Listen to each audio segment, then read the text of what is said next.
Continuamos hoy, amigo oyente, el viaje que estamos llevando a cabo por el Evangelio según San Lucas.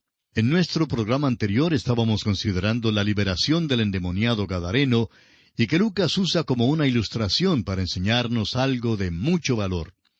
Y llegamos hasta el versículo 36, y notamos en esta porción, especialmente en la última parte del versículo 35 y el versículo 36, notamos la gran transformación, la maravillosa transformación que se operó en este hombre que había sido poseído por los demonios. Y dijimos que esto nos hablaba de que sólo el poder de Cristo puede librarnos del poder de Satanás. Estamos viendo un resurgimiento de la adoración y el temor de los demonios en nuestros tiempos. Y es algo espantoso y asqueroso, pero necesitamos invocar el nombre de Dios para que nos ayude e invocar su preciosa sangre que fue vertida una vez por todas en la cruz del Calvario para pagar el precio total de nuestra liberación. Hoy comenzaremos leyendo los versículos 37 al 39 de este capítulo 8 del Evangelio según San Lucas. Entonces toda la multitud de la región alrededor de los Gadarenos le rogó que se marchase de ellos, pues tenían gran temor. Y Jesús, entrando en la barca, se volvió. Y el hombre de quien habían salido los demonios le rogaba que le dejase estar con él. Pero Jesús le despidió, diciendo, «Vuélvete a tu casa, y cuenta cuán grandes cosas ha hecho Dios contigo». Y él se fue, publicando por toda la ciudad cuán grandes cosas había hecho Jesús con él. Como lo mencionamos al principio de este estudio sobre este hombre endemoniado, Cristo cumplió un propósito específico al liberarlo del yugo de los demonios que lo poseían. El versículo 39 declara que Jesús le dice que vuelva a su hogar y que cuente lo que Cristo había hecho por él. Notamos entonces que este hombre se fue y publicó a través de toda la ciudad las grandes cosas que le habían acontecido. Y no creemos que hubo alguna persona que fuera capaz de silenciar su testimonio. Y así sucede también hoy en día, amigo oyente. Cuando una persona encuentra la libertad por medio de Jesucristo, cuando es liberada del poder de Satanás y sus demonios, no puede menos que proclamar su testimonio a todo aquel que esté y también a los que no estén dispuestos a escucharlo. Es verdad que en nuestro derredor vemos tinieblas que son cada vez más negras y amenazantes, pero es igualmente cierto que Jesucristo es todopoderoso y que puede y quiere librarnos de todo pecado. Leamos ahora el versículo 40 de Lucas capítulo 8. Cuando volvió Jesús, le recibió la multitud con gozo, porque todos le esperaban.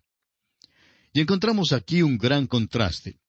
El versículo 37 dice que los gadarenos le rogaron que se fuese de entre ellos, porque tuvieron gran temor, y añade que Jesús accedió inmediatamente a su solicitud, subiendo a su barco y volviendo a la ribera opuesta.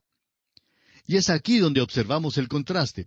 Pues, según lo vemos aquí en el versículo 40, cuando Jesús llegó de nuevo al punto de partida en su viaje a través del lago, había allí una multitud que lo recibió y le dio la bienvenida. Mientras en una ribera le piden a Jesús que se vaya, que se aparte de ellos, en la ribera opuesta había una multitud que esperaba su venida.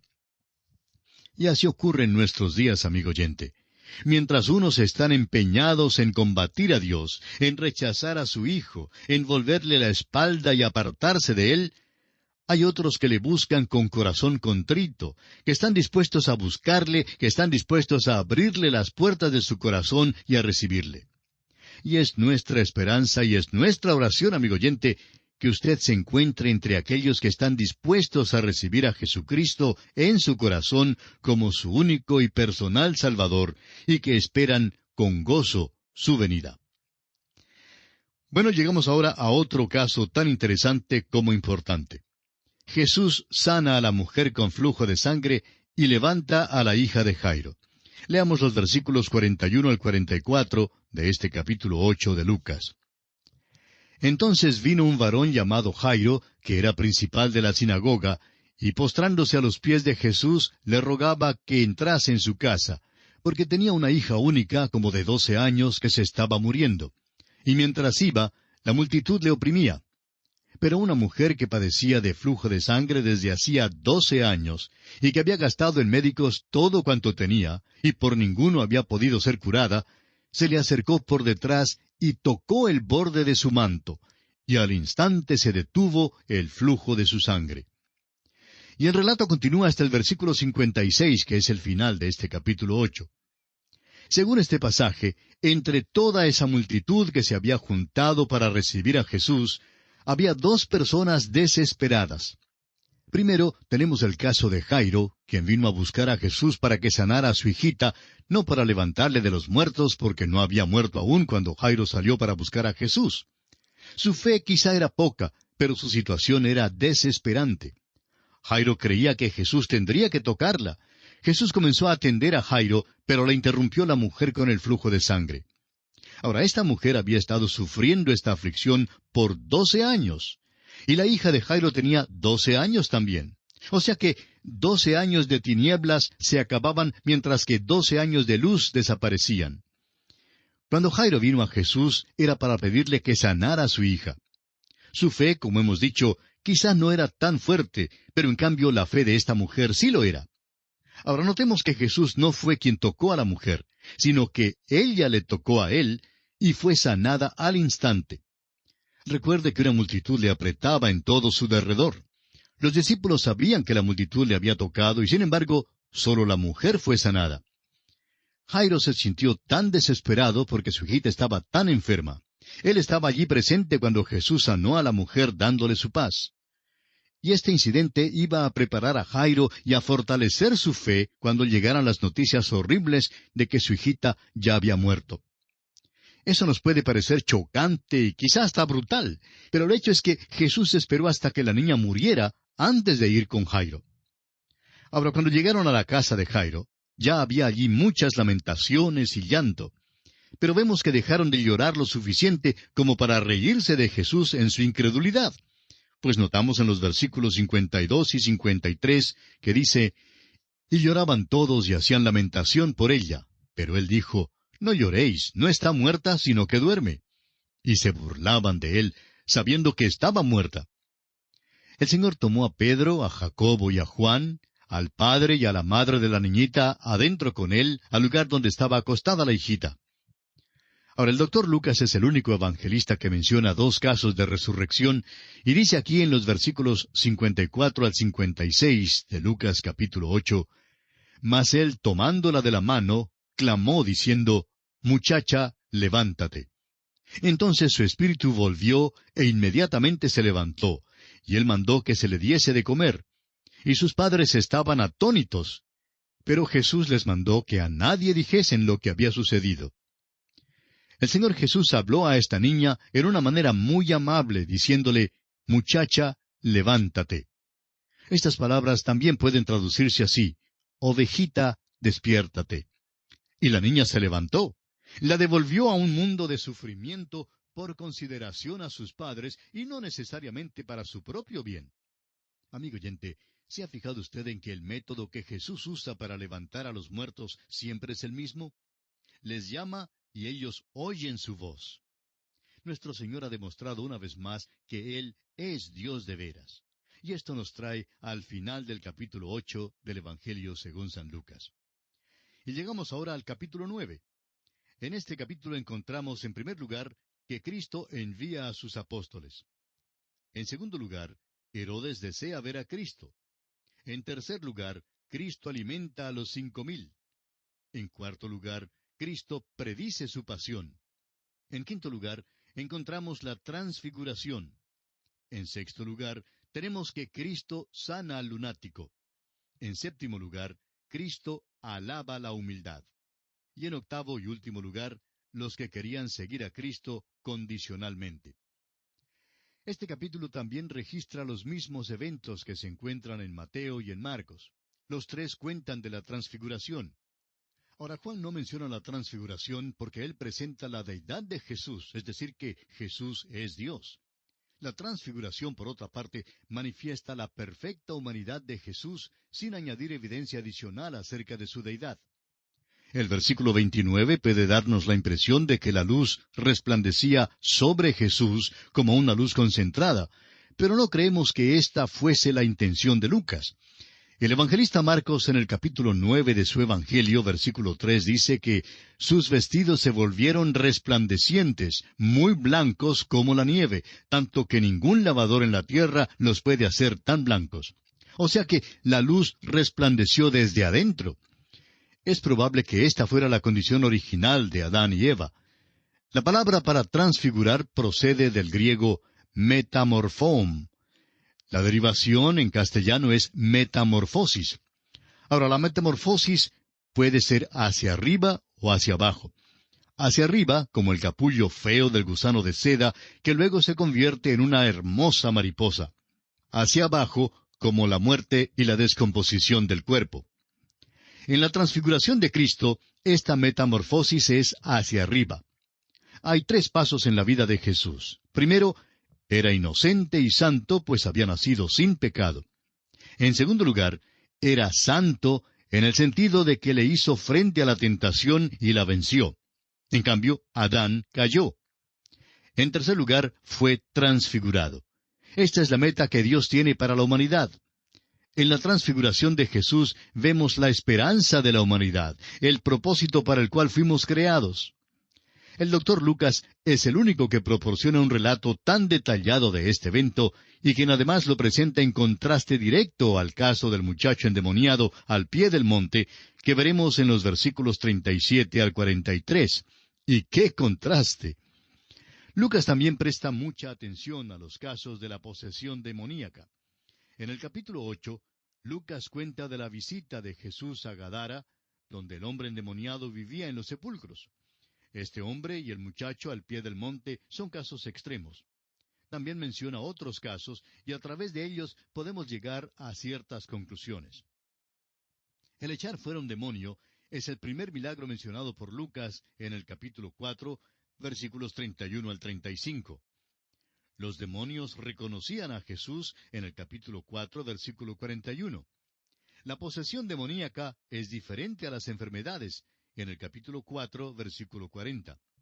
La posesión demoníaca es una realidad tan real como el cáncer o la fiebre.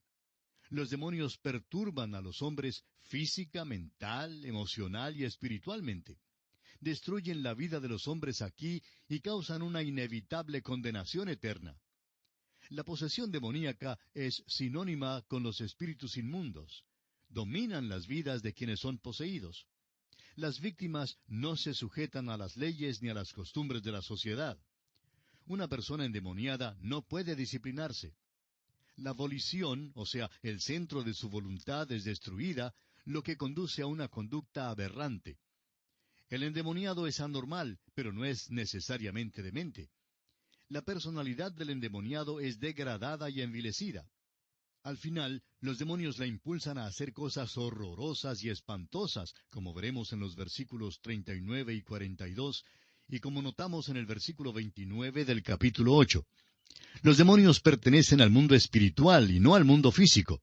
Están detrás de las falsas religiones, como lo expresa el apóstol San Pablo en su primera carta a los Corintios, capítulo 10, versículo 20. También podemos concluir que los demonios desean habitar en las personas. Muchos de ellos ocupan a una misma persona. También le tienen miedo al abismo y prefieren ir a los cerdos, pero los cerdos prefieren morir. Solo Cristo puede librarnos del poder de los demonios, que es el mismo poder de Satanás, como lo veremos en los versículos 42 y 43 de este capítulo 9, y como ya lo notamos en el capítulo 8, versículo 28. Ahora, como ya dijimos, hay evidencia hoy en día de un resurgimiento de la posesión demoníaca. Después de la Segunda Guerra Mundial, con sus matanzas y atrocidades en las que la sensibilidad de los hombres había sido degradada y amortiguada, la creencia en los demonios entró y llenó el vacío. El doctor Kurt Koch, quien hizo un estudio especial, da muchos casos documentados sobre la posesión demoníaca. Veremos que el versículo 51 de este capítulo 9 es el punto decisivo en el ministerio de Jesús. Comienza su marcha a Jerusalén y hacia la cruz. En nuestro estudio del capítulo anterior, tratábamos el tema de la posesión demoníaca, tema que ya habíamos tratado en nuestro estudio del mismo incidente en las versiones de Mateo y de Marcos. Sin embargo, en nuestro estudio anterior, procuramos enfocar nuestro comentario desde el punto de vista de un médico, tomando en cuenta el hecho de que Lucas ejercía esta profesión. Y luego comentamos el resurgimiento en nuestros días del ocultismo y de la adoración y el temor de los demonios. Por fin, vimos que el Dr. Lucas es el único de los 4 evangelistas que anota 2 casos de resurrección o restauración a la vida física entre los milagros de Jesucristo. Al entrar ahora en nuestro estudio del capítulo 9, notamos primeramente que todo lo que aparece aquí también es mencionado en los otros evangelios sinópticos, o sea, los evangelios escritos por San Mateo y San Marcos. Así es que esperamos avanzar rápidamente a través de este capítulo, considerando nuestro estudio aquí como un repaso de lo ya estudiado cuando avanzábamos por los evangelios de Mateo y Marcos. Ahora, la razón de nuestro apresuramiento es para poder detenernos un poco más en el capítulo 10, que sigue, y estudiar a fondo la parábola del buen samaritano. Esa será una parábola nueva para nosotros, ya que solo aparece aquí en el evangelio escrito por el Dr. Lucas. Bueno, lo primero que notamos en este capítulo es que los 12 apóstoles son enviados por el Señor Jesús a predicar. Quizá usted recordará que en nuestro estudio del Evangelio según San Mateo, el Señor enunció sus principios éticos y entonces demostró su dinamismo al realizar milagros en cada una de las esferas de la vida, en la esfera física y en la esfera espiritual, en la esfera natural y en la esfera sobrenatural.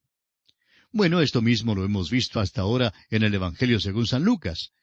Y aquí tenemos entonces ante nosotros el incidente en que Jesús envía a sus apóstoles a predicar. Leamos entonces el primer versículo del capítulo 9 del Evangelio de San Lucas. Habiendo reunido a sus 12 discípulos, les dio poder y autoridad sobre todos los demonios y para sanar enfermedades. Ahora quisiera pedirle que preste mucha atención, amigo oyente, para que comprenda bien lo que vamos a decir. Cuando el Señor estuvo en la tierra, le dio el don de sanidad a sus apóstoles. Había dones que servían como señales. Eran para demostrar que Cristo era quien reclamaba ser. Cuando la iglesia principió no había escrituras, y la señal de que uno era un apóstol era el hecho de que tenía estos dones para realizar portentos y milagros. Pedro podía sanar a los enfermos y levantar a los muertos. A Pablo también le fue posible sanar a los enfermos y levantar a los muertos. Ahora, ¿se ha encontrado usted alguna vez con alguno de los llamados sanadores de fe que haya levantado algún muerto? Si es que usted oye hablar de alguno, por favor, infórmenoslo.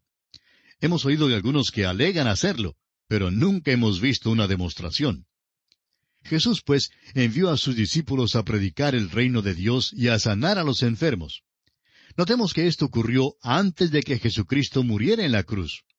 Hoy en día, lo más importante no es la sanidad.